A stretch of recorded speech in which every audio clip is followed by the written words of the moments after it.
Então, boa noite a todos, sejam bem-vindos à nossa palestra que vai falar do tema tão importante que é a inclusão, só que a inclusão em Portugal.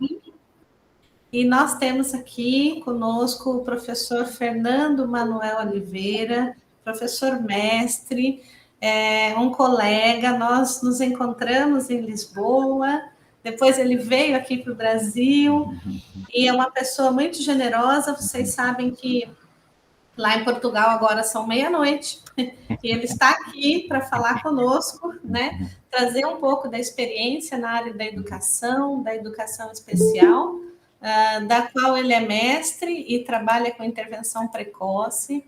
Então, professor Fernando, fique à vontade, sua experiência é vasta, é maravilhosa, e eu gostaria que você falasse do seu currículo um pouquinho, falasse da sua formação, para os nossos alunos, para os nossos professores estarem conhecendo um pouco dessa sua trajetória maravilhosa. E, mais uma vez, gratidão por aceitar o convite, né? E espero que em breve você possa voltar aqui para o Brasil, ou nós estamos indo em Portugal. Bom, fique à vontade, professor. Obrigado, professora Keila. A professora Keila é uma amiga, como vocês perceberam, encontramos-nos em 2016. Eu tenho na apresentação. Eu na minha apresentação, antes de mais, boa noite a todos, obrigado por estarem. É um prazer estar aqui, mais uma vez. Eu perguntei à professora Keila se havia gente que já tinha estado outra vez. A professora Keila disse que sim. A minha apresentação terá aqui algumas pequenas nuances relativamente à primeira vez que eu estive aqui, mas depois no final falaremos. A minha apresentação será muito breve. Eu se calhar começaria já.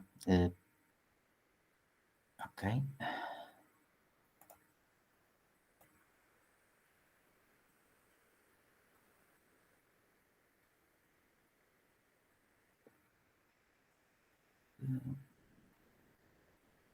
Desculpem.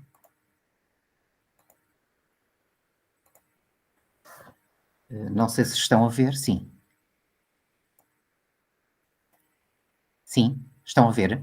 Sim, professor, okay. Sim, tá. Okay. Estamos aqui vendo o desafios da inclusão. Ok, pronto. Deixei de vos ver, mas de qualquer forma, pronto. Foi o tema que a professora Keila propôs, pronto, o objetivo de falar nestas questões da inclusão. Eu sei que entre o Brasil e Portugal há ritmos diferentes nestas questões da inclusão, da educação especial, educação inclusiva.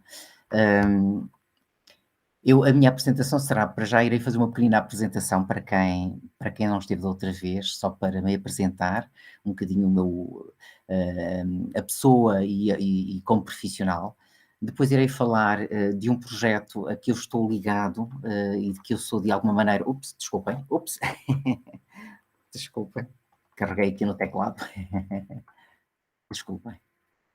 Falarei depois de um projeto, inclusive, a que eu estou ligado, que eu já vos explicarei, que é designado Pais em Rede, e depois farei então a tal retrospectiva da educação especial inclusiva em Portugal. E depois, no final, algumas questões.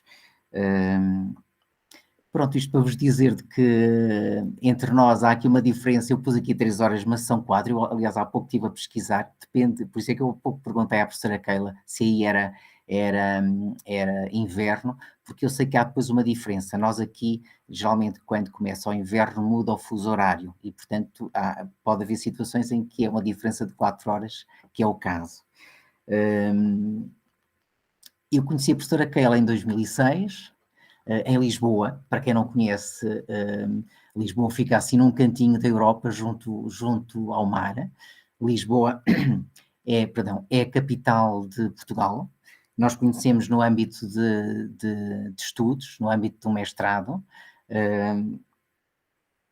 Dentro de Portugal, e para vocês terem aqui mais ou menos uma ideia, a minha cidade fica aqui no centro de Portugal, e Lisboa aqui mesmo junto ao mar, digamos, ainda é uma distância de 250 quilómetros, mais ou menos. A minha cidade é uma cidade que fica entre 2 serras, a Serra da Gardunha e a Serra da Estrela, sendo que a Serra da Estrela é a serra mais alta. é uma cidade que é geralmente conhecida por esta característica de estar junto de duas serras, sendo que a Serra da Estrela habitualmente no inverno neva, ou seja, nós estamos agora ainda em outubro, mas agora em dezembro, janeiro, neva, e às vezes inclusive neva também na minha cidade.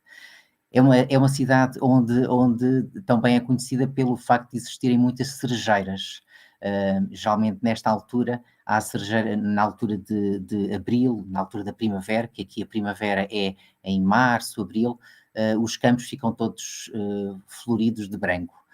E, portanto, as cerejeiras são muito características. É uma zona também onde existe um património histórico muito grande. Existem em Portugal aldeias históricas e nesta zona do interior existem muitas aldeias históricas com um património muito rico. E nesta altura estamos a iniciar o inverno, começam aí os tons do outono, os castanheiros, os carvalhos, isto por aqui, essas árvores, e começa a ser agora um bocadinho esta maravilha em termos de beleza, é agora os tons de amarelo, laranja, vermelho. Em termos de fazer assim uma pequena apresentação enquanto pessoa e enquanto profissional, então dizer que a minha formação inicial é de professor do ensino básico, aqui é designado por professor, antigamente era professor primário, penso que aí poderá ter outra designação, mas pronto, eu tirei o curso em 88, terminei em 88 e entre 88 e 90 ainda exerci. Depois, desde 90 até 2010, eu fui professor de educação especial numa escola, numa instituição que se designa por APPA-CDM, não sei que vocês têm aí delas semelhantes, Keila, não me recordo agora, mas certamente vocês terão. Neste momento, entre 2010 e presentemente, eu estou como professor na área da intervenção precoce, ou seja, neste momento a criança mais pequena que eu apoio tem cerca de 2 anos, que é essa menina que vocês estão a ver nas imagens, que tem trissomia 21, e portanto apoio desde situações de trissomias, perturbações do espectro de autismo e outras. Portanto, eu na realidade eu sou uma pessoa muito no terreno, não sou uma pessoa académica, não estou numa universidade, portanto, embora continue num contexto de formação, mas a minha realidade é uma realidade muito próxima desta prática do contacto. A intervenção precoce, como sabem, tem um contacto muito próximo com as famílias e é um contacto muito importante, e poderemos marcar, da minha experiência, nós podemos marcar a diferença na vida de uma família, porque, como sabem, este contexto de nascer uma criança que muitas vezes não se está à espera, obviamente a fase do luto, da aceitação é muito complexa e o profissional tem aqui um papel muito importante e é com muita gratificação que eu sinto que eu me sinto vocacionado nesta minha tarefa de ser professor nesta área específica da intervenção precoce. Paralelamente a isto, em termos profissionais, eu estou como coordenador de um núcleo que é da Pais em Rede, de que eu vos falarei um pouco mais à frente, para vos dar a conhecer. E também estou como elemento de uma comissão, estou numa comissão restrita, Comissão de Proteção de Crianças e Jovens, que certamente vocês também terão aí, que é uma comissão cujo objetivo é defender as crianças e jovens num contexto de perigo. Esta situação de pandemia veio pôr a nu muitas situações e tem ocorrido nestes últimos 2 anos, tem aumentado as situações de violências domésticas, de negligência, de abandono, portanto, estou um pouco, digamos que é um outro lado enquanto pessoa e enquanto profissional, que de alguma maneira é complementar à minha atividade de profissional nesta área da intervenção precoce. Dar-vos só assim nota, eu irei passar muito rápido, eu penso que a professora Keila disse que eram 2 horas, mas eu irei gastar muito menos tempo, até porque penso que houve algum atraso, eu serei muito breve, pronto. Dizer-vos então que este projeto da Pais em Rede é um projeto nacional, foi criado por uma mãe que tem já um filho adulto, e a ideia do Pais em Rede tem esta função, como certamente já se terão percebido, a ideia de que os pais entre si, têm uma função importante. O lema é capacitando famílias, mudando comunidades. A importância de que as famílias têm um papel, quando estão juntas, têm um papel importante neste contexto de intervir na escola, intervir na comunidade, de forma a mudar e a colocar a inclusão de uma forma mais sustentada. Esta associação é recente, surgiu em 2008, está espalhada um pouco por todo o Portugal. Na minha região, desculpem, isto está a passar, na minha região, infelizmente somos os únicos aqui nesta zona, e é uma instituição que tem uma função de mediar, de ajudar, de intervir na comunidade. Era um pouco isto que eu estava a dizer, portanto, é um parceiro social, é a voz dos pais e, acima de tudo, é um agente de ligação interativa entre os pais, os profissionais, os decisores e os decisores políticos. A missão é precisamente essa, é congregar famílias, mobilizando-as toda a comunidade, toda a sociedade para a inclusão. Os valores é um pouco isto, tem a ver com a inclusão social da pessoa, a sua família, ao longo de todo o ciclo da vida. Portanto, nós apoiamos crianças desde ter idade, desculpem, isto ficou, desculpem, desde o início até à fase adulta, mas essencialmente é uma intervenção muito próxima da comunidade. Portanto, o nosso objetivo é intervir na comunidade. O contributo da Pais em Rede nesta comunidade, nesta cidade do Fundão, tem sido variado. Dar-vos só conta de que todas as atividades que de alguma maneira vão surgindo na comunidade, noutros parceiros, desde associações ligadas à natureza, associações ligadas às terapias, aí o que vocês podem ver, por exemplo, são situações em que participamos em atividades de yoga, de taças tibetanas, de massagens, pronto. Ou seja, o objetivo é que a inclusão seja feita assim mesmo, que é as famílias levam os seus filhos e estão junto com outras crianças, e é assim que nós entendemos a inclusão.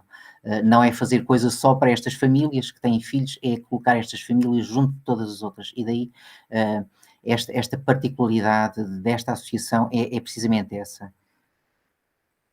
Estamos também envolvidos junto, por exemplo, com o município, em projetos de âmbito cultural. Dizer-vos que, por exemplo, já trouxemos aqui projetos de dança inclusiva, em que foram feitos aqui projetos nas próprias escolas, ligados à arte, e, portanto, é aquilo que é um projeto que nós temos, que é uma programação, é o Sentidos Especiais, que é uma programação educativa e cultural de todos e para todos.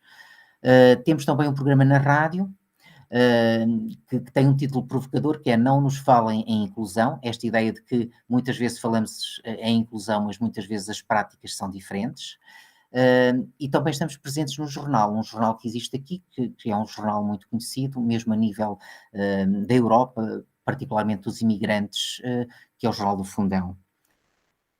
Temos depois uma pequena newsletter e vamos fazendo sempre atividades. Portanto, isto para vos dar assim uma nota muito rápida. Temos depois projetos de criação de livros. Esse, por exemplo, é um livro que é uma mão cheia de histórias especiais, cujo objetivo, essas histórias foram construídas de forma a que nós possamos fazer ações de sensibilização nas escolas.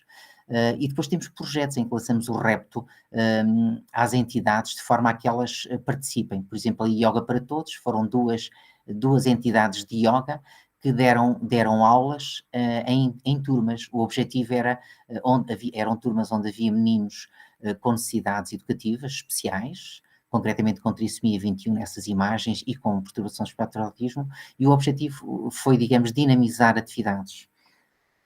Fomos já premiados a nível nacional em 2 projetos, que nos permitiu criar uma sala de estimulação sensorial, uma sala de Snuzlen, e um projeto que nos permitiu, desculpem, hoje isto, programa isto está a andar, peço desculpa,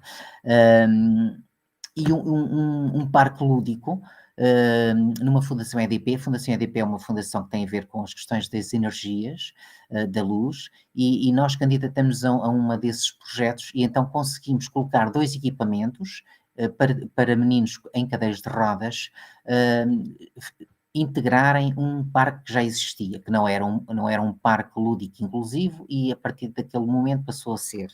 Digamos que isto para vos dar conta de que no fundo é um bocadinho esta nossa, este projeto tem esta missão. Temos um projeto que neste momento é um projeto que consideramos muito importante, que é um projeto de formação das assistentes operacionais. Nós aqui designamos, ou seja, são no fundo as pessoas que estão com os educadores, com os professores e que estão em salas onde existem meninos com necessidades especiais, e que nós designamos por projeto semente, que é formar para cuidar e incluir. É um projeto que tem uma componente muito importante, que é, há mesmo uma formadora que está em contacto direto com as assistentes operacionais durante a semana inteira, e portanto é um projeto que tem sido muito importante, ou seja, no fundo dá sustentabilidade à inclusão no contexto da realidade das escolas. E pronto, eu peço desculpa pelos slides que foram bastante passando. Agora dar assim uma pequena nota também para quem não conhece, e eu também serei muito, muito breve, mas só para ficarem com uma ideia destas questões da educação especial, e que entretanto neste momento a designação deixou de ser especial e passou a ser inclusiva. Dar-vos conta que em 1941 foram dados os primeiros passos aqui em Portugal, com a educação de alunos com deficiência, através de um curso que na altura foi feito. Isto é em 1941. Depois, nos anos 50 e 60, começaram-se a criar escolas, em algumas escolas começaram a ter aquilo que eles designaram por classes especiais, em que acolhiam alunos que tinham diferentes tipos de deficiência e de dificuldades. E foi nesta altura que surgiram as associações, que de alguma maneira procuraram ir ao encontro das dificuldades, e surgiram associações que se especializaram ou que direcionaram mais para a deficiência intelectual, outros para a paralisia, e portanto há em Portugal várias instituições que surgiram nesta altura. Em 86, aí sim, já em termos de legislação, foi definida a educação especial como modalidade integrada no sistema, ou seja, nas escolas passou a haver a designação de educação especial e os meninos a estarem incluídos nas escolas, o que até à data não acontecia. Nos anos 90, e particularmente em 91, entretanto, uma outra legislação que permitiu precisamente fazer novas introduções de ensino-aprendizagem nas escolas. Em 97, aí sim, começaram-se a dar os primeiros passos e a utilizar-se a política educativa mais inclusiva. Foram criadas equipes de coordenação local, porque anteriormente estavam praticamente centradas na capital do país, em Lisboa, e a partir deste momento começaram a ser descentralizadas e foram criadas equipas em quase todos os distritos de Portugal. Nos anos 2000, deu-se de alguma maneira uma viragem nas questões da educação, e portanto surgiu em janeiro de 2008 um decreto que aqui aconteceu durante muito tempo, que esteve durante 19 anos, que foi o decreto 3 de 2008, e que tinha a ver com as questões da educação inclusiva, que já preconizava a existência de um documento que antigamente não existia, que era o documento PEI, que ainda continua a existir, que era um programa educativo individual feito para o aluno. Alargou-se esta educação especial ao ensino particular e cooperativo, que não existia, portanto a todas as escolas particulares, às instituições, e inclusive ao pré-escolar, que também não acontecia. A própria intervenção precoce deu os seus primeiros passos já também nesta década. E de alguma maneira reforçou-se o papel dos encarregados de educação, de forma a que eles pudessem participar na própria avaliação e na planificação. Em julho de 2018, aí sim surgiu um decreto, que é aquele que neste momento existe, é o Decreto-Lei 54 de 2018, que refere mesmo a educação inclusiva. Dizer-vos que há 3 eixos nesta situação das escolas inclusivas, que é a dimensão ética, que tem a ver com os princípios e valores que se encontram na gênese desta educação inclusiva, A política educativa, no fundo, todas as medidas que estão implementadas nesta legislação e algumas que, entretanto, foram adicionadas, que têm a ver precisamente com o enquadramento das ações das escolas e das comunidades educativas e as respectivas práticas educativas. A educação inclusiva, de alguma maneira, reestruturou um conjunto de serviços. Nós aqui em Portugal estão distribuídos sensivelmente nestes 6. Ou seja, eu irei de uma forma muito resumida falar um bocadinho de cada um. Tem a ver com os centros de apoio à aprendizagem, as escolas de referência no domínio da visão, escolas de referência para a educação bilíngue, escolas de referência para a IP, intervenção precoce na infância, os Centros de Recurso de Tecnologias de Informação e Comunicação para a Educação Especial, designado por CRTIC, e os Centros de Recurso para a Inclusão. Portanto, estes, no fundo, são todos os serviços que estão distribuídos por todo Portugal e que dão resposta a uma multiplicidade de situações, portanto, desde a visão, à questão da educação em billing, intervenção precoce, entre outras. O Centro de Apoio à Aprendizagem, na realidade, são respostas que existem nós aqui temos aquilo que se designa por centros, agrupamentos de escola, ou seja, são várias escolas que estão agrupadas. Esses chamados agrupamentos de escola, em cada agrupamento existem centros de apoio à aprendizagem. O objetivo é darem respostas na área da inclusão, precisamente a todas as situações que existem. Existem depois escolas de referência no domínio da visão, estas sim já estão colocadas na sede de cada distrito, onde estão colocados professores com especialização nesta área, e portanto o objetivo é darem respostas nas questões da literacia do braille, orientação e mobilidade, a questão dos produtos de apoio para acesso ao currículo, atividades de vida diária e competências sociais. Uma das dificuldades que existem é que, como estes centros, alguns destes centros estão muito dispersos, há situações de crianças que às vezes têm que se deslocar a grandes distâncias. Eu, por exemplo, o ano passado apoiei uma criança num contexto de pré-escola com 3 anos, e que neste momento está num destas escolas de referência e está-se a deslocar da localidade até este centro sensivelmente 50 quilómetros. E, portanto, para vos dizer, para uma criança pequenina, às vezes é difícil fazer isto, mas é um bocadinho esta realidade que temos neste momento. Existem depois as escolas de referência para a educação bilíngue, onde aqui existem, também é um bocadinho semelhante às escolas da visão, portanto também não estão em todo o lado, estão centralizadas nas sedes dos distritos, e no fundo tem a ver um pouco com estas questões também de resposta à inclusão escolar e social de crianças e jovens surdos, onde é colocada aí, desenvolvida a língua gestual, nós aqui designamos por língua gestual, como a primeira língua, e depois existe uma segunda língua, que é a língua portuguesa. Existe depois as chamadas escolas de referência para a intervenção precoce, que é precisamente onde eu estou numa escola de referência, nem todas as escolas são escolas de referência, por exemplo, no distrito onde eu estou, existem quatro escolas de referência e nós abrangemos uma determinada área. Essencialmente é uma intervenção dirigida às crianças entre os 0 e os 6 anos e às famílias. O objetivo tem a ver com situações em que as crianças podem ter dificuldades, mas não só, podem às vezes as crianças não ter qualquer tipo de dificuldade no seu desenvolvimento, mas às vezes é uma questão familiar, famílias destruturadas, situações de alcoolismo, violências domésticas, portanto a nossa área, a nossa intervenção também aí esta intervenção precoce é, digamos, centralizada em 3 ministérios, ou seja, estão responsáveis da educação, estão responsáveis da segurança social, da ação social e do Ministério da Segurança e do Trabalho, porque muitas vezes têm que ser dadas respostas nestas diferentes áreas para as famílias e as crianças. Existem depois os Centros de Recurso de Tecnologias. Estes Centros de Recurso de Tecnologias, basicamente, têm por função prescrever produtos de apoio que são desde tablets, computadores, ratos, portanto, tudo o que tem a ver com as questões das tecnologias.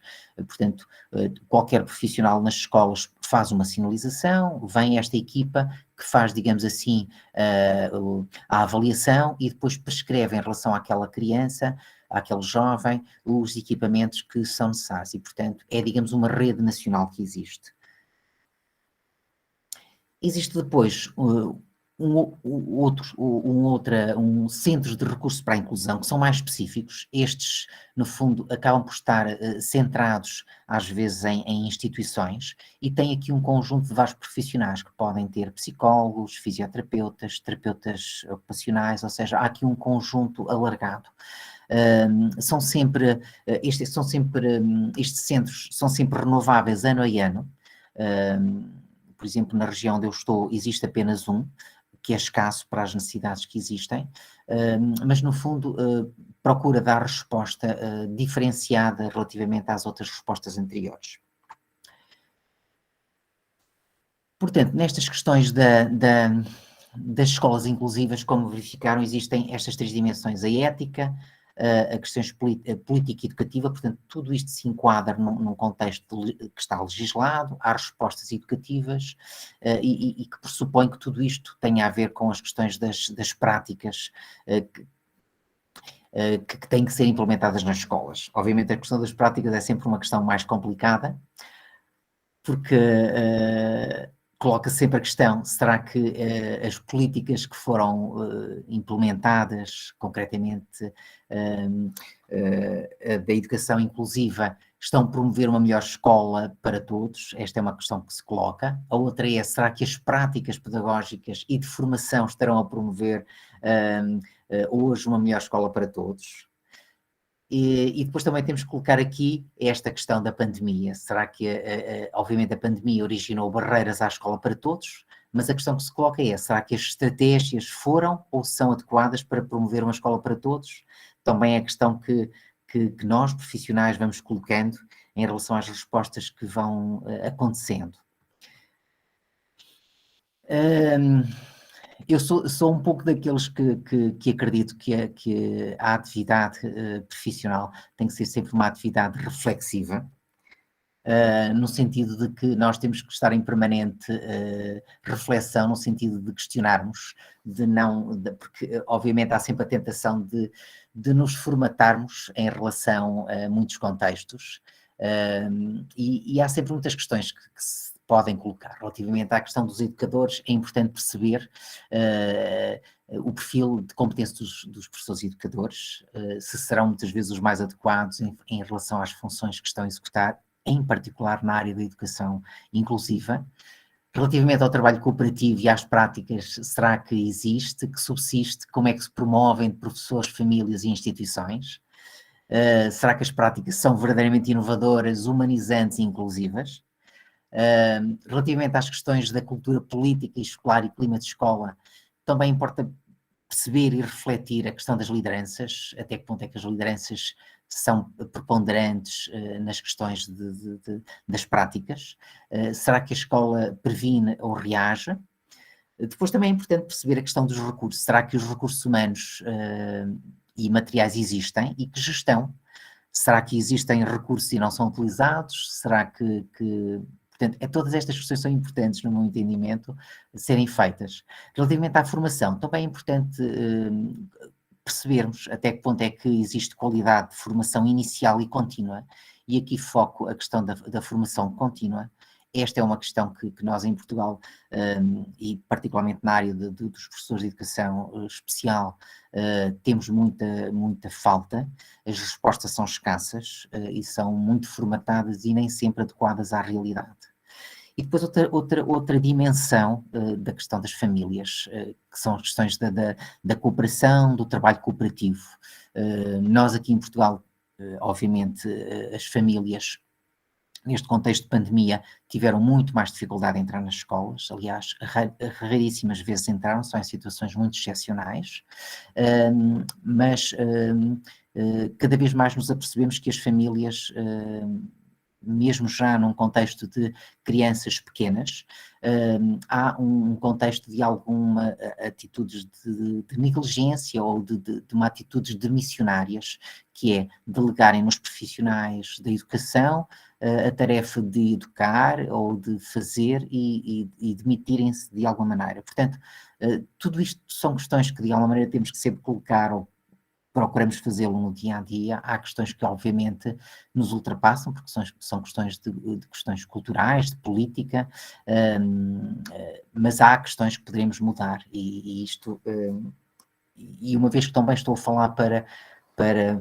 muitos alunos neste contexto de formação, é importante às vezes percebermos que às vezes entre o tirar, qualquer um de nós, eu falo por mim, entre tirar o curso e se não houver uma formação contínua, e a formação implica não só fazer formação como esta e outras, mas um contexto de formação, de pesquisa, de empenhamento, às vezes, e de uma permanente reflexão, e de alguma maneira mostrarmos um pouco destabilizados relativamente, não conformados, mas acharmos que podemos fazer a diferença, é muito importante e marca a diferença particularmente na relação com as famílias e com os jovens.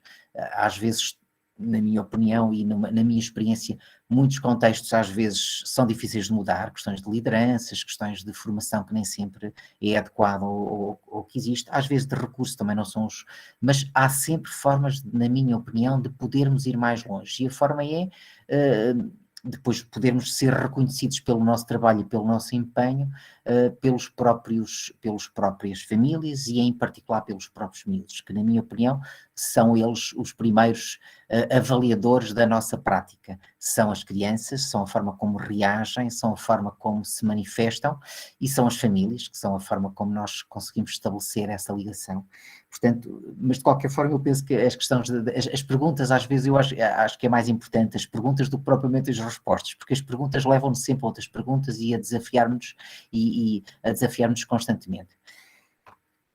Portanto, esta ideia de que é um bocadinho qual é verdadeiramente o papel do educador, e portanto aqui obviamente é sempre uma questão de uma autorreflexão que nós temos que sempre permanentemente fazer, sempre num contexto do nosso crescimento enquanto pessoas, da nossa evolução enquanto profissionais, que é, somos indiferentes, somos proativos, cooperantes, inovadores, se há atitudes éticas, humanizantes, portanto, há todo um conjunto de questões que nós temos que enraizar em nós, que refletir em nós, de forma a que a nossa prática seja a mais adequada e a mais útil. Aqui em Portugal, mesmo em contextos de alguns artigos de opinião, até de jornalistas, mesmo no seio, coloca-se um bocadinho esta frase que é muito, muito presente, que é: temos escolas do século XX com professores do século, temos escolas do século XIX com professores do século XX para alunos do século XXI. Isto é uma frase que tem aparecido e que às vezes é dita nos mídia,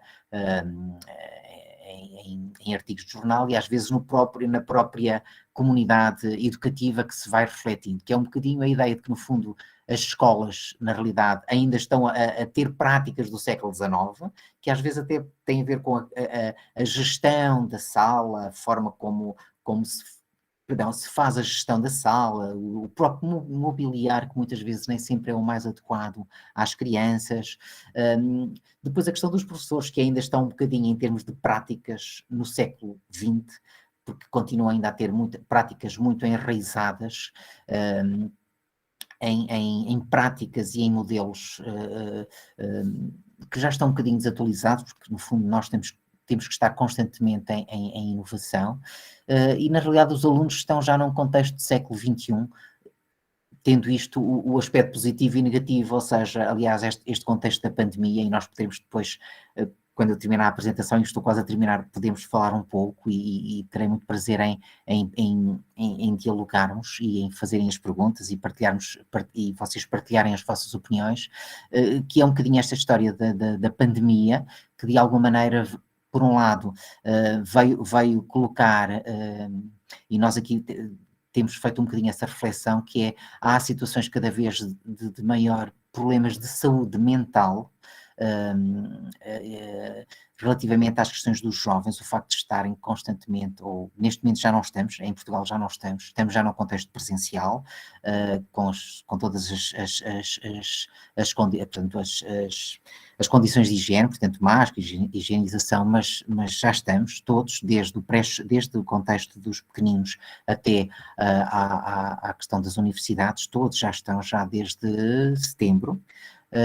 E, portanto, mas coloca-se neste momento esta questão, que é, há aqui uma grande questão que tem a ver com as questões da saúde mental, e tem a ver com uma dependência exagerada da questão das tecnologias, e com tudo o que de alguma maneira isso vai acarretando, vai colocando como obstáculos nas questões das relações, da própria comunicação. Aliás, uma das questões que eu próprio me confronto, o facto de nós utilizarmos máscaras, embora eu num contexto individual procure utilizar uma máscara transparente, mas a verdade é que as máscaras têm, e isso já está estudado, têm colocado aqui um atraso significativo no desenvolvimento da linguagem de crianças logo desde tenra idade.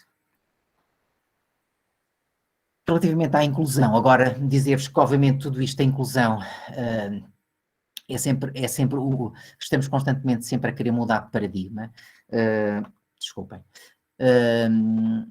A verdade é que a inclusão, isto é sempre uma questão de mentalidade cultural, às vezes podem-se mudar a legislação, mas as práticas, conforme verificaram na frase que eu disse antes, a verdade é que é lento e é difícil, envolve riscos, na realidade obriga-nos a sair todos um bocadinho da nossa zona de conforto. E acima de tudo é um pouco isto, é a ideia de que no fundo os esquemas mentais que nos orientam têm que ser transformados, e isso demora tempo. Enquanto seres humanos somos demasiado frágeis, demasiado voláteis, demasiado formatados em algumas ideias, às vezes a tal zona de conforto, e de maneira que entre a teoria, entre a legislação e a prática há aqui uma grande diferença. Obviamente aqui a inclusão, poderíamos acrescentar aqui muitas outras palavras, mas a questão eu coloquei aqui algumas, a questão de ser utopia, o diálogo, a criatividade, a colaboração, a persistência, desculpem, a coerência, a colaboração, e podíamos colocar aqui muitas outras. Importa sempre refletir, será que todas estas palavras, que na realidade são palavras importantes do ponto de vista de uma apresentação, por exemplo, mas na nossa prática, será que isto acontece? A questão do diálogo, a criatividade, a flexibilidade, a colaboração, a persistência, tem que haver muita resiliência,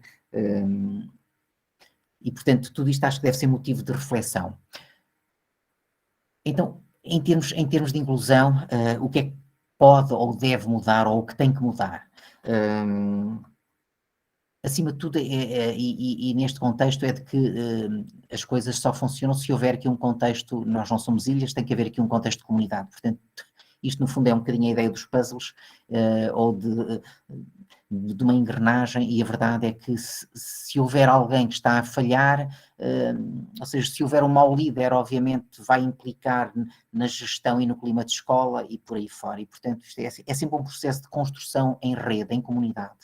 Depois também é importante aumentar as redes de apoio, que esse também é sempre um grande desafio. Habitualmente, não sei como é aí no Brasil, aqui ainda estamos um pouco num contexto de alguma dificuldade em que as instituições colaborem umas com as outras. Há sempre a pretensão de que, no fundo, cada instituição é que é melhor ou sabe fazer, quando na realidade cada uma pode complementar-se e ajudar-se. Portanto, esta ideia de criar redes comunitárias de apoio são importantes. E depois a ideia da corresponsabilização dos pais. A verdade é que se os pais não estiverem envolvidos na inclusão, obviamente qualquer profissional da área da educação é muito difícil implementar estratégias se elas depois não têm continuidade na comunidade, nas famílias, e portanto a importância dos pais como parceiros educativos é crucial na minha opinião. A ideia de fazer inclusão é um pouco isto, na minha opinião, é criar comunidades inclusivas, em que a pessoa tem que estar sempre no centro e cada pessoa é única. Depois a ideia de que, no fundo, há uma família, independentemente da constituição dela, mas há uma família, no fundo há aqui um conjunto de pessoas que estão à volta da pessoa que são importantes, e a ideia depois de uma outra família ou de uma outra rede comunitária de apoio à volta que também, de alguma maneira, é importante. Esta ideia do planeamento centrado na pessoa, eu estou quase a terminar. Esta ideia do planeamento centrado na pessoa tem a ver com isto. Acho que tem que haver, desculpem, tem que haver aqui um respeito pelo o ritmo de cada pessoa. Este é sempre, na minha opinião, é sempre um grande problema de qualquer profissional da educação, que é, face a todo um conjunto de normas, de diretrizes, de papéis que muitas vezes têm que se preencher, o mais importante é não descurarmos a pessoa e o ritmo de cada pessoa. Eu penso que, na minha opinião, e eu falo por experiência própria, sim, que é sempre o maior desafio. Eu sou daqueles que sou capaz de deixar os papéis para segundo plano, obviamente depois isso acarreta-me outros trabalhos depois, mas na realidade, se nós não nos centrarmos na pessoa, se nós não respeitarmos o ritmo das pessoas, das crianças que estão à nossa frente, é muito difícil implementarmos mudanças. Depois a ideia de da partilha do poder, ou seja, que é um pouco isto, que há pouco vos estava a dizer, se as instituições não partilham de alguma maneira responsabilidades, porque obviamente há contextos em que umas têm mais poder de decisão ou de execução ou da implementação das tarefas, das estratégias, se não há aqui uma complementaridade, ou seja, se há alguém que manda e os outros têm que obedecer, não funciona. Portanto, quem manda tem que contar com quem obedece, com quem trabalha, porque se não há esta complementaridade, as medidas são dadas, mas depois elas não têm, em termos reais, elas não têm execuibilidade, não têm fundamentação, porque na realidade depois são teorias que depois na prática a realidade é outra, ou seja, pedem-nos para fazer uma coisa, mas na realidade não existem recursos para os fazer, é um pouco isto. A ideia de que, no fundo, cada pessoa, e estamos aqui a falar num contexto de pessoas com deficiência e do seu percurso, do seu projeto de vida, e estamos aqui a falar de pessoas e das suas famílias, é importante tratá-las com pessoas, obviamente, que essa também é outra realidade, é que muitas vezes as pessoas com deficiência, com necessidades educativas especiais, muitas vezes são colocadas num contexto de comiseração, de solidariedade, e muitas vezes não são respeitadas com aquilo que elas conseguem na realidade fazer, e isso implica haver um projeto de vida desde o início, de forma a que o projeto na escola, seja de forma a que aqueles que têm possibilidades de poder vir a implementar uma tarefa, uma profissão, possam fazê-la. E, portanto, esta ideia de participar na sociedade é importantíssima e é uma mais-valia, é um bem para as comunidades, haver jovens com deficiência que vão desenvolvendo. Em Portugal, dar-vos conta, por exemplo, em Portugal está a desenvolver-se, e precisamente através da Associação Pais em Rede, de um núcleo que existe em Portugal, que é em Aveiro, em que há jovens com deficiência intelectual que neste momento estão a fazer um curso na universidade. Aliás, eu estou-me a lembrar agora e podia ter colocado este exemplo, mas eles começaram há muito pouco tempo, penso que há 15 dias, um grupo de jovens, é um projeto pioneiro, eu penso que inclusive é a nível da própria Europa, precisamente estão na universidade com conteúdos adequados a cada jovem, de forma a que eles possam implementar um contexto de formação profissional. Pronto, um pouco aquilo que eu falei, a ideia de que no fundo a pessoa tem que estar no meio e de que tem que se criar um bocadinho esta rede entre todos os parceiros, isto obviamente num esquema é muito bonito, na prática a gente sabe que, desculpem, a gente sabe que não é fácil implementar, não é nada fácil, mas é um desafio porque as evidências científicas apontam neste sentido, como é óbvio. Há uma frase que eu particularmente acho muito feliz, que é a ideia de que, no fundo, a inclusão é uma viagem e a ideia de que, no fundo, é sempre a procura do outro, e o outro é aquela pessoa que nós temos à nossa frente, mas ao mesmo tempo é a ideia de que, no fundo, é a procura do eu, ou seja, só quando nós vamos ao encontro do outro, é que de alguma maneira nós nos vamos reestruturando enquanto pessoas, vamos crescendo, vamos nos formando, de forma a que possamos ir verdadeiramente ao encontro do outro, tornando-nos um outro eu.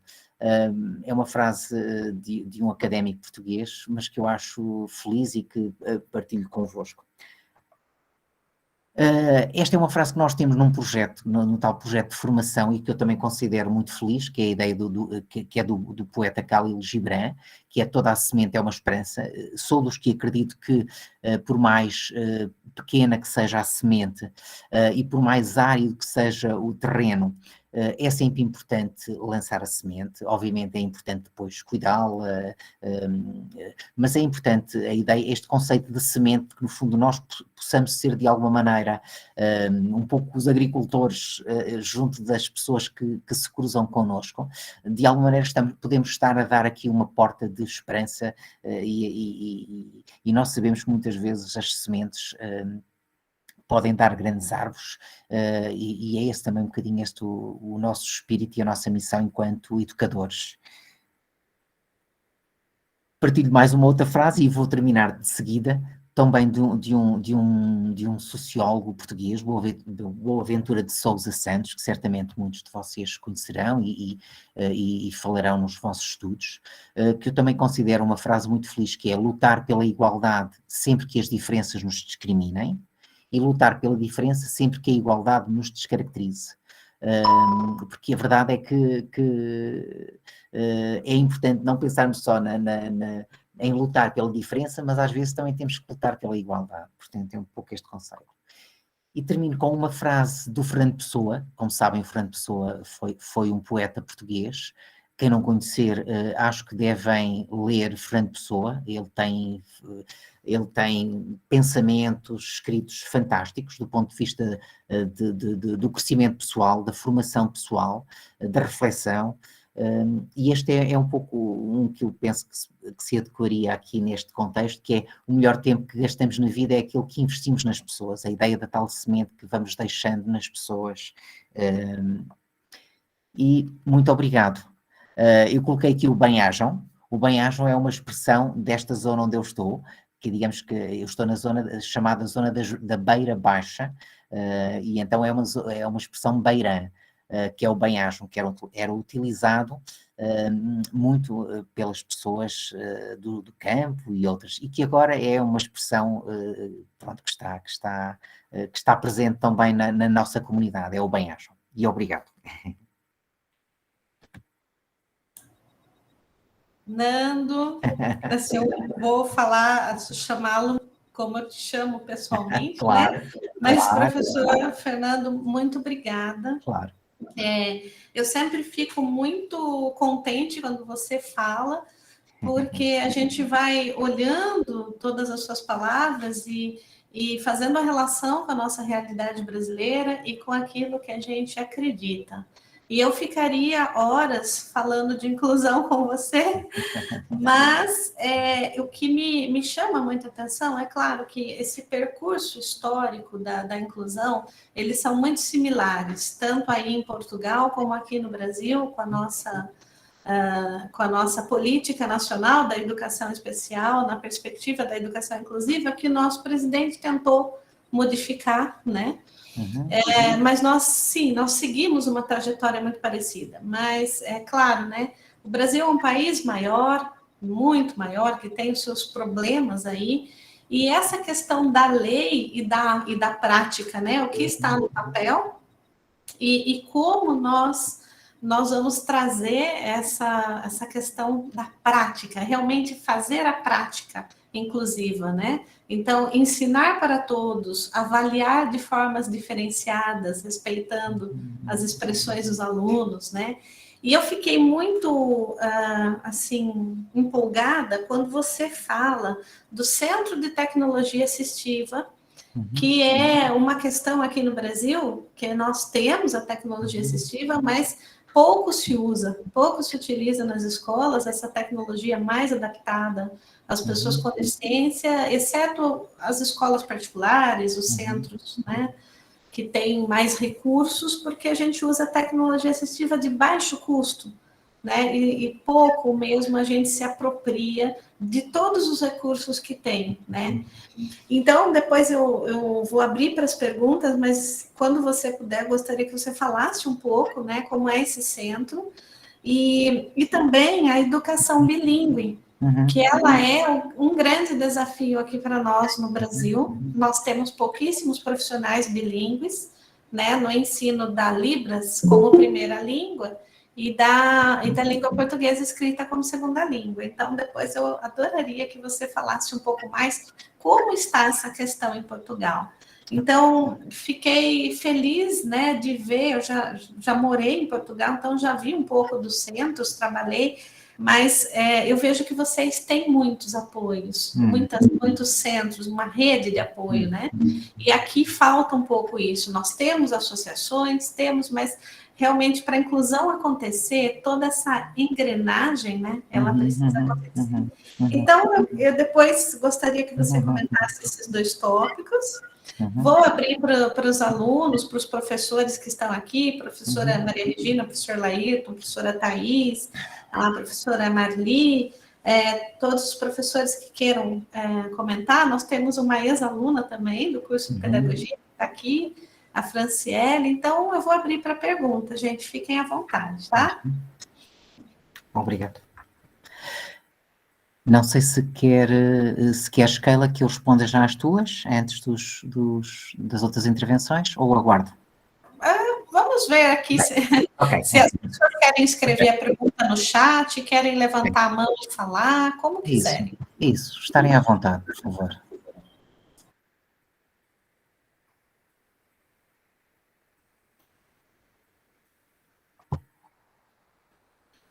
Estão quietinhos hoje, né?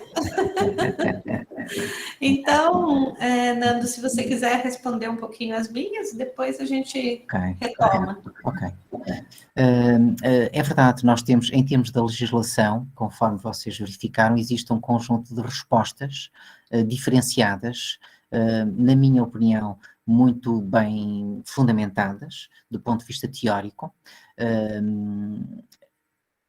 Infelizmente, na prática, depende da localização onde estamos. As respostas muitas vezes acontecem de uma forma mais rápida do que noutros lados.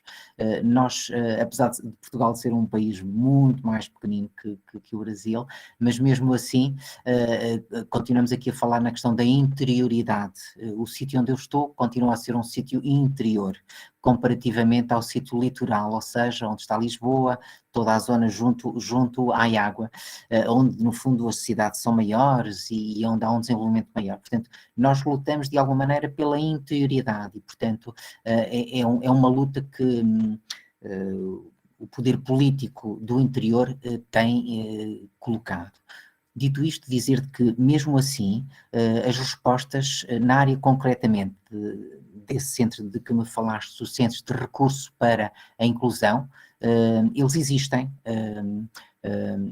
Portanto, qualquer professor de qualquer área pode fazer uma referenciação de uma criança que verifique que tem dificuldades, e há uma equipa de profissionais que vem à escola, faz uma avaliação e, digamos, depois há a prescrição desses equipamentos que podem ser variadíssimos, desde portanto, equipamentos de apoio à comunicação, desde computadores, tablets ou outro software, entre outros. Depois também a questão da segurança social também faz a prescrição de cadeiras e outros materiais. Portanto, nesse aspecto, o diagnóstico é rápido, o grande problema é depois a atribuição ou a chegada desses equipamentos aos alunos, que às vezes é mais morosa. E, portanto, isto às vezes é uma questão burocrática, de muitos papéis, de muita gente a assinar papéis. E, portanto, às vezes pode demorar 3 meses, meio ano, às vezes mais. Aquilo que da minha experiência é quando os profissionais envolvidos com esse jovem a quem se pediu a referenciação fazem pressão junto das entidades, as coisas, digamos que, são aceleradas. Se faz só referenciação e o professor não quer saber mais, portanto, as coisas vão ficando perdidas. Mas, digamos, essa é uma resposta positiva, apesar de tudo. Relativamente à questão da língua gestual, também elas estão mais centralizadas nos grandes centros, nas sedes de distrito, elas existem já, aliás, foi interessante verificar que neste contexto da pandemia, praticamente os mídias, as televisões, em todas as televisões que existem, neste momento existem várias, todas têm um intérprete de língua gestual. Era uma coisa que não acontecia, neste momento passou a acontecer e os próprios intérpretes de língua gestual neste momento começam a ter um papel já muito significativo na comunidade e a própria imagem que eles têm e da própria comunidade de surdos começa a ter uma outra dimensão. Portanto, este foi um aspecto positivo, na minha opinião, que a pandemia trouxe um papel relevante destes profissionais. Mas sim, de alguma maneira, nos locais onde, portanto, o grande problema é que depois eles centram os jovens em determinados sítios e é aí que depois lhes dão. No sítio onde eu estou, existe aqui 1 a 50 quilómetros, existem, salvo erro, 3 jovens e têm um professor que lhes dá respostas na própria escola, portanto, e tem inclusive a preocupação de fazer um contexto inclusivo, que é quando estão a ensinar, e por exemplo na questão da visão a mesma coisa, portanto fazem a formação e o apoio do jovem, mas não só, num contexto inclusivo, portanto toda aquela turma daquela criança de alguma maneira aprende também a língua gestual ou a turma daquele menino aprende o braille, o que é significativamente importante num contexto de ajudar a formação para a cidadania e para a inclusão destes jovens. Obviamente estes jovens, e temos, por exemplo, este menino que há pouco vos falei, foi um menino, por sinal, uma situação numa pandemia, uma criança que neste momento tem 3 anos e meio, logo no primeiro confinamento que aconteceu, em abril, a criança numa brincadeira caiu, fez um traumatismo e ficou cega. Foi assim uma situação horrível. Mas felizmente numa família muito proativa, muito resistente e muito resiliente. E isto para dizer-te que a turma deste menino, que está num contexto de pré-escola, de jardim de infância, a professora de educação especial na área de visão já está a fazer formação em braille com estes meninos, e inclusive a orientação e mobilidade também, ou seja, todos os meninos estão a aprender a orientação e mobilidade e o braille juntamente com o Simão. Fantástico, né? Porque você vai gerar adultos com mais empatia, com mais habilidades, né? Isso é fantástico. O que a gente espera é que a Libras entre mesmo desde a educação infantil, né? Já temos algumas políticas para isso. E o Braille também, a orientação à mobilidade, porque você vai pegar o aluno com deficiência visual e poder conduzi-lo, né? Então, isso todos tenham que saber, Todos, né? Então, é fantástico saber que a educação infantil aos 3 anos faz isso. Exatamente, né? Sim. Silvana, pode falar. Olá, boa noite. Olá. Obrigada novamente por essa oportunidade em ouvi-lo. Sempre muito bom. Bom, eu sou professora também do grupo, né, do IESCamp, e também trabalho com a formação de professores, né? Então, e a minha questão e a minha dúvida é realmente sobre isso, porque onde eu trabalho, né, pela Secretaria Estadual aqui de Educação, em Campinas, nós temos uma profissional, uma coordenadora, que trabalha com a formação continuada de professores da rede pública, especialistas, né, que trabalham com a educação especial. E eu gostaria de ouvir um pouquinho como se dá essa formação continuada de vocês, professores, profissionais da educação, de todo esse contexto que você trouxe, né, e aí, assim, que você acabou até, inclusive, de comentar sobre essa questão já desde a educação infantil, as crianças terem esse contato, isso é de extrema importância, né?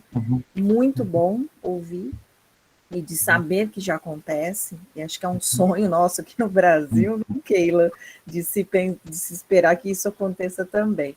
Mas, e aí a gente sabe de muitas dificuldades que há realmente, né, com professores que não são da área da educação especial e que tem todo, né, essa sensibilidade, precisa existir essa sensibilidade de trabalhar com crianças e adolescentes na educação básica. E aí, assim, entender um pouquinho como acontece esse processo de formação continuada de vocês profissionais em Portugal. Não sei se eu fui clara na pergunta, Keila, ajuda aí, por favor. Obrigado. Obrigado. Silvana, obrigada. Desculpa, eu não te vi. Tranquila. Participantes, eu falei dos professores do curso de pedagogia, a professora Silvana também desculpa, viu? Imagina. Foi ótima pergunta. Deixar o Nando responder. Obrigado, professora Silvana, muito obrigado pelas suas palavras. Relativamente à sua questão, existem sediados em zonas aquilo que nós chamamos os centros de formação de professores, que estão afetos a um conjunto de escolas e, portanto, o objetivo é precisamente a formação contínua. Essa formação, neste momento, muita dela aconteceu num contexto online, mas neste momento já estamos num contexto presencial. Existem aqui vários contextos de formação, ou seja, desde ações de curta duração, que podem ser 3 horas, existem formações, cursos de formação e oficinas de formação que podem ir de 25 a 50 horas, em todas as temáticas. Há um conjunto, há uma bolsa de formadores, qualquer profissional pode ser formador, pode se candidatar, existe, digamos, numa cidade do país, que é Braga, onde existe um centro que congrega estes centros todos e onde, digamos, os professores se podem candidatar e, portanto, geralmente têm que ter pelo menos um mestrado e, portanto, há uma bolsa de profissionais de todas as áreas. E depois, obviamente, depois há respostas de cada um desses profissionais nas respectivas áreas de disciplina, portanto temos formações específicas para determinada área e temos delas que são abrangentes a todos os profissionais. Eu, por exemplo, neste momento esta questão das tecnologias é uma das ações que está a ser aberta a todos os profissionais e, portanto, algumas inclusive estão a ser feitas num contexto de e-learning, ou seja, começamos num contexto presencial e depois o resto é feito online. Ou seja, existe formação contínua. Poderia eventualmente, na minha opinião, ser mais específica, por exemplo, especificamente na área da educação especial, da educação inclusiva e em particular até da intervenção precoce, existe muito pouca, as respostas ainda são escassas e, portanto, aí peca por não haver muito. Mas, de alguma maneira, existem respostas que, na minha opinião, também poderiam ser abertas a outros profissionais. Neste momento, estes são só especificamente para os professores, mas eu sou da opinião de que estas formações deviam ser abertas a outros profissionais que estão nas escolas. Por exemplo, na escola onde eu estou, existe um fisioterapeuta e uma terapeuta da fala. Ou seja, estes profissionais, de alguma maneira, também deveriam estar envolvidos nesta formação.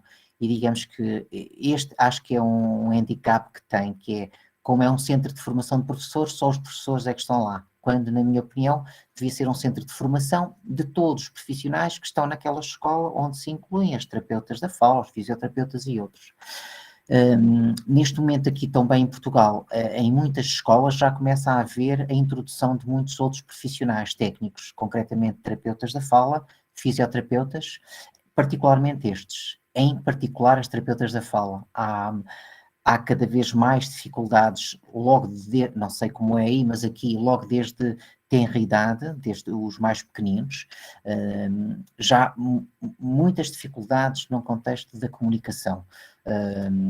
Portanto, é uma situação muito complexa. Assim, de uma forma geral, é um pouco isto. Não sei se fui muito, se poderei clarificar mais a professora Silvana, mas sim, mas pronto, mas existe formação e ela, apesar de tudo, é importante, sim. Obrigado. Muito obrigada. Obrigado. Equipe multidisciplinar é um sonho, né, professora Silvana? As nossas fonoaudiólogas aqui, que nós precisamos tanto delas, né? E sim, essa formação tinha que ser, né, com a equipe toda, né? Saúde e educação, porque a inclusão é parceria, não tem como, né? Perdão, só fazendo um adendo, assim, que eu acho que é um ganho, né? Como eu coloquei, um sonho, porque tantos anos, eu estou há mais de 25 anos na educação, e só agora nós estamos tendo psicólogos na educação, estão sendo inseridos, né? Por um governo que está aí atualmente, e no caso do Estado de São Paulo, e também a questão de cuidadores, algo que não se tinha, mas mesmo assim a família precisa entrar com uma documentação, solicitando, tem todo um processo, exatamente, uma luta, todo um processo liminar, né, para que possa, então, ter esse acompanhamento do seu filho na escola. E não se vê pais na escola, raramente. Agora tem um programa, que é até pouco tempo, onde os pais poderão participar das escolas, não só na questão da educação especial, mas no todo. Mas mesmo assim, é um processo muito longo de formiguinha, vamos dizer assim, né? Tem muita coisa a caminhar. E aí o que a Keila, a professora, trouxe, a questão de que o governo federal vem com uns comentários todos desarticulados do que a gente... É na contramão, na verdade, né? É como se estivéssemos num retrocesso. Retrocedendo, obrigada. Realmente é isso. E aí aqui a gente batalhando para melhorias e condições para poder trazer esses estudantes, e é muito difícil, é uma briga, mas eu vejo que não está tão, não diferente assim, né, quanto Portugal, mas o que você trouxe, eu até então desconheço desse trabalho aqui com pública, no caso. Aqui também, obrigado. Eu acrescentava mais algo em relação já 2 notas, uma em relação à formação. Também, uma das preocupações, há pouco, quando eu falava num projeto que eu estou associado, que é o projeto de Semente, que é a formação para nós chamamos aqui assistentes operacionais, que certamente aí serão os cuidadores, certo, Keila? Será? Sim. Sim, e portanto, que nós achamos importantíssimo, ou seja, se essas assistentes operacionais, se esses cuidadores estão nas escolas, eles têm que ter formação, não podem ser excluídos, porque muitas vezes estes, e vocês sabem, quanto eu, quantas vezes, às vezes são estes cuidadores, estes assistentes operacionais, que às vezes estão até numa primeira linha, em intervalos, em situações de higiene, em muitas outras, e portanto, eles têm que estar formados, e portanto, essa também é uma luta desta própria associação que nós temos. Este projeto é muito interessante porque nós temos neste momento jovens que estão a ser acompanhados desde a pré-escola e toda a fase, nós chamamos aqui o primeiro ciclo, que são os primeiros 4 anos da escolaridade, e estão a ser acompanhados por uma assistente operacional que está mesmo na sala a ajudar a professora portanto, está, digamos, a colaborar com a professora na ajuda daquelas crianças, o que eu acho muito importante. E estes profissionais estão a ser formadas. É um projeto um pouco inovador em Portugal. Nós estamos neste momento a tentar replicar ou a colocar este projeto como uma boa prática para o próprio governo ter isto como uma referência para replicar por outros. E temos aqui uma parceira que é a Secretária de Estado para as questões da inclusão, é uma pessoa cega, e que é muito sensível a estas questões, que é a doutora Ana, e portanto ela está por dentro disto, e digamos que isto também vemos com bons olhos, porque é uma pessoa que está num poder político, tem poder político, poder decisório, mas que sente ou que tem uma condição, tem uma situação de dificuldade, que neste caso é a visão, e portanto são passos que estão a dar. Eu dava só mais uma nota que também é importante, que nós aqui fazemos, Keila e a professora Silvana, que é esta legislação da educação inclusiva, que é quando uma criança, um jovem tem alguma dificuldade, ela é, digamos, referenciada para uma equipa. Essa equipa é chamada Equipa Multidisciplinar de Avaliação da Educação Inclusiva, onde, inclusive, os pais têm que entrar para também darem o seu parecer, porque nessa avaliação é sempre feita pela equipa da própria escola, que é composta geralmente por o professor responsável do grupo, uma psicóloga, terapeuta ocupacional ou fisioterapeuta, e a família também está, em que depois essa referenciação implica que depois saia daí um conjunto de estratégias e a família tem que concordar ou não. Portanto, aqui a família tem mesmo que entrar. E, portanto, nesse aspecto é um passo muito importante, sim. Sim. Obrigado. Temos muito que caminhar, né, Silvana? Temos muito que caminhar. A Franciele, né, que é pedagoga, fez o curso de pedagogia aqui, gostaria de falar também. Olá, boa noite a todos. Boa noite. Boa noite. A gente está tendo uma palestra incrível com todos os professores e com a presença do mestre Fernando. Para mim é uma honra, né? Obrigado. Depois de todo esse período, estar numa palestra. E minha pergunta é uma pergunta bem direta para todos nós, educadores, né? O que você acha, né, na educação inclusiva, educação especial, né, em todas as suas abrangências, o que é mais difícil? Qual é a maior dificuldade de colocar em prática essa ação, né? Porque nós aprendemos com a professora Keila que a educação inclusiva, a educação especial, ela é uma ação, né? Ela tem que estar sendo feita diariamente e assim, em detalhes. Bom, agora eu vou deixar você falar, por favor. Obrigada. Eu acho que o estar vivo já é um desafio imenso. Nós, enquanto seres humanos, estamos numa constante transformação. A verdade é que não há situações perfeitas, não há.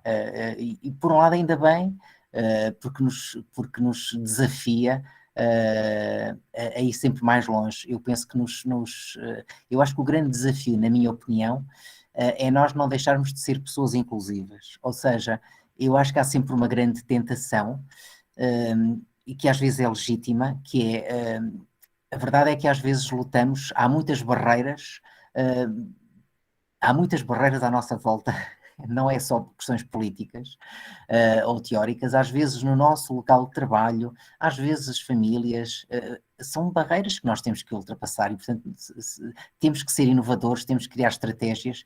Eu acho que aquilo que eu sinto na minha prática o meu grande desafio é eu não me formatar em algo que eu não quero, daquilo em que eu acredito. Acredito que a inclusão é uma mais-valia para todos, em particular para mim mesmo, porque eu acho que só ganhamos com sermos diferentes, esta complementaridade, e portanto é isso que nos faz também enquanto seres humanos. E eu acho que o grande desafio e aliás, eu acho que até estas questões da internet, de todas estas questões que nós de alguma maneira estamos a utilizar, nos colocam um desafio muito grande na questão porque a verdade é que nós estamos a criar uma geração de pessoas, de jovens, que em termos de relação, em termos de comunicação, em termos de ética, começa já na escola a isso a notar-se muito. Jovens que estão, ou às vezes famílias, e vocês certamente se aperceberão, famílias que estão cada uma com o seu telemóvel ou com o tablet e já não estão a comunicar e estão até fisicamente juntas. Eu acho que este é um desafio, uma outra forma de incluir as pessoas que de repente começaram a ser um bocadinho disfuncionais até do ponto de vista da relação. A verdade é que há jovens que agora já têm dificuldade até em se relacionar, em conversar, em terem uma conversa normal, porque já estão habituados a ver o telemóvel e o ecrã, e estar junto, tocar na pessoa, olhar nos olhos, independentemente das máscaras, ou ouvir a voz, isso tudo é importantíssimo. Eu acho que isto é uma outra forma de inclusão. Nós, na realidade, acho que estamos a perder muitas competências. Aliás, há um livro que saiu agora, eu penso que eu tenho aqui, eu vou tentar ver, que é de um francês que fala sobre eu mostro já porque pode-vos até ser útil para partilho já, deixem-me só aqui ver.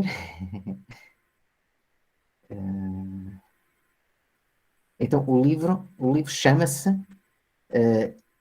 A Fábrica dos Cretinos Digitais.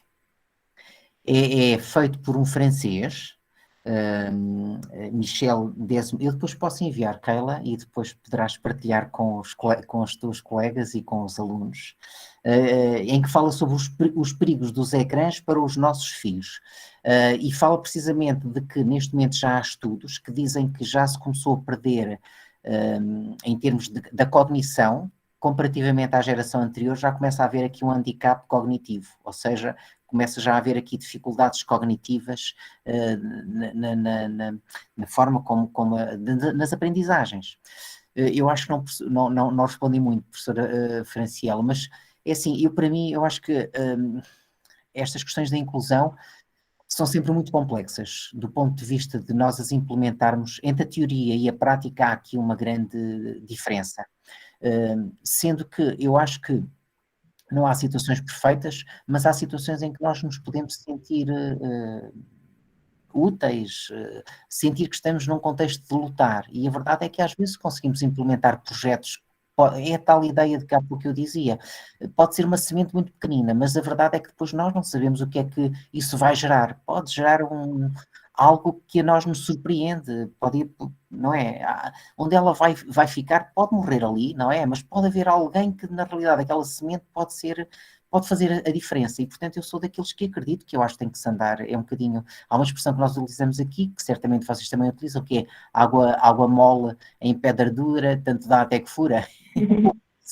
Às vezes, eu acho que aqui temos que ser muito resistentes e resilientes sem deixarmos de ser humanos, porque às vezes também acho que temos alguma tentação de começarmos a ser um bocadinho formatados em muitas questões e depois perdermos o lado humano, que eu acho que o lado humano é que faz com que a gente consiga verdadeiramente incluir, senão é muito difícil.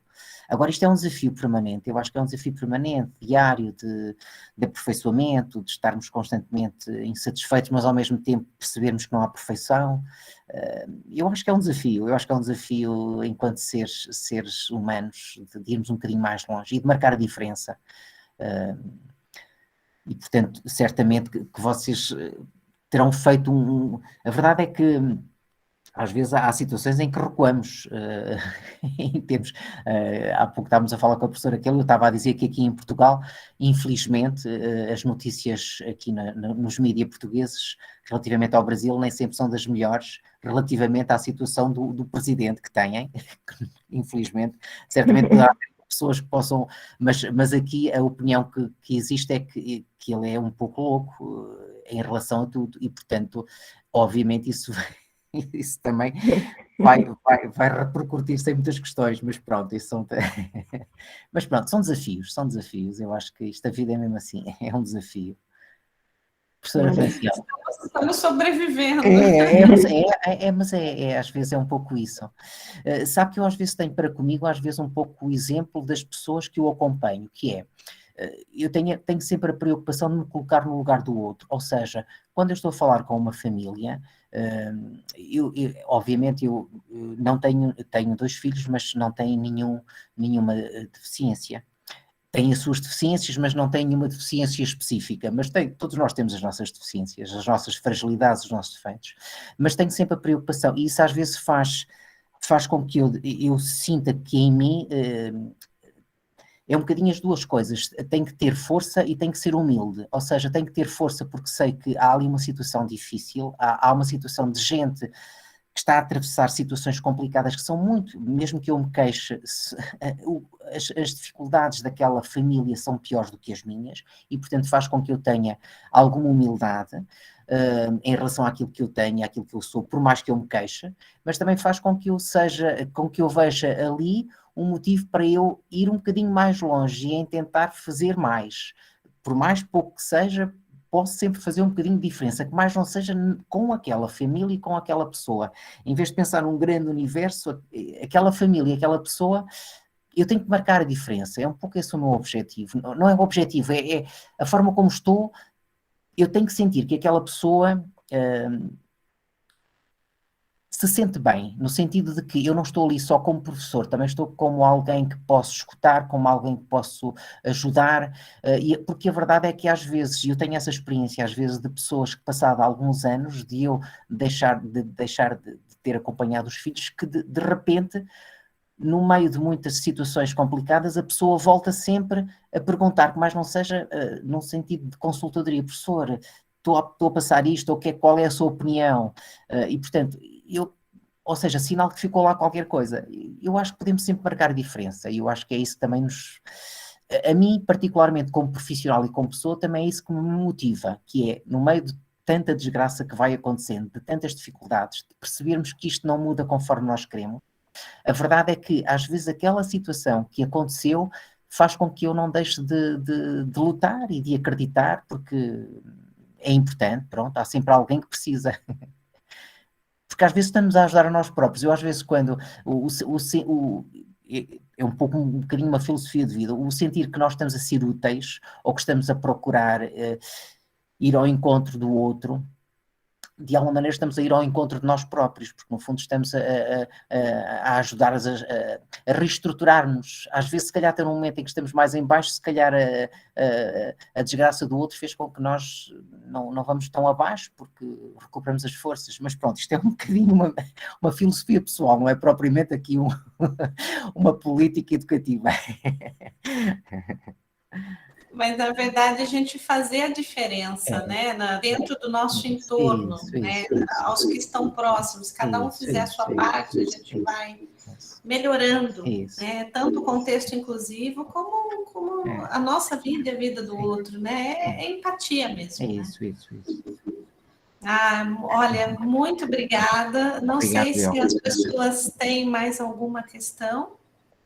Na verdade, somente um agradecimento, porque ele comentou várias vezes da pandemia, né? E poder ter essa volta, né? Depois de quase 2 anos aí e meio, sem estar dentro de uma palestra, né? A gente está dentro, só que pelos aplicativos e tal, assim, né? E eu acho que essa palestra veio no melhor momento, assim, junto com a professora Keila e todos os professores que estão presentes hoje. Nossa, é muito bom reviver isso, porque a gente viu isso em sala de aula, na faculdade, fora da faculdade, em escolas. E é como se tudo que você estivesse falando, assim, fosse um gatilho, né? Tanto em mim, acredito que os outros professores também. A gente começa a lembrar de coisas. Nossa, é verdade. Eu tive uma experiência que foi assim.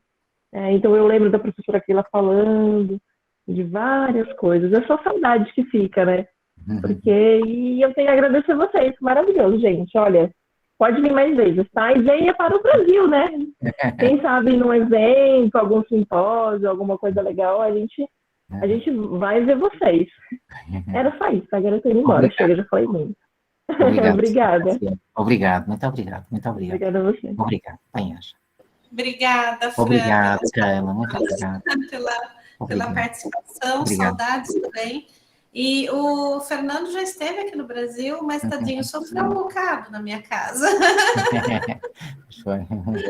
Mas esperamos trazê-lo num contexto melhor, né? Inclusive, professor Fernando, eu queria mandar o abraço e o agradecimento do nosso coordenador, o professor Alan Matos, que não pôde estar aqui hoje, né?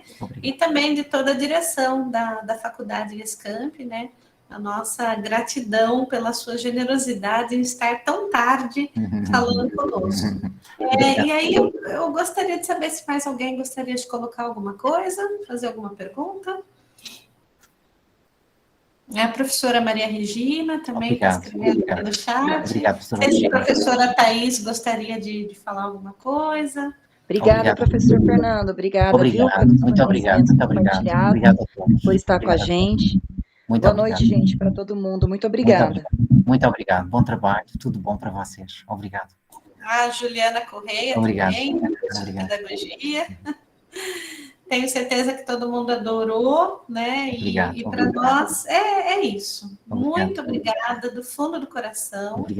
Obrigado. Por compartilhar a sua experiência de vida, o seu conhecimento e, sobretudo, pela generosidade mesmo de ter esse tempo, mais uma vez, para dedicar a nós.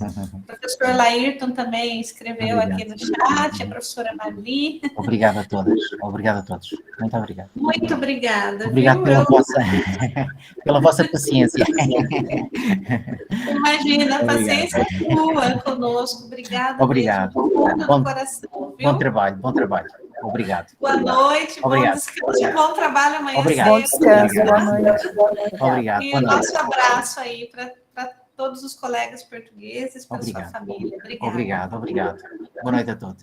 Boa noite. Boa noite. Boa noite. Boa noite. Obrigado.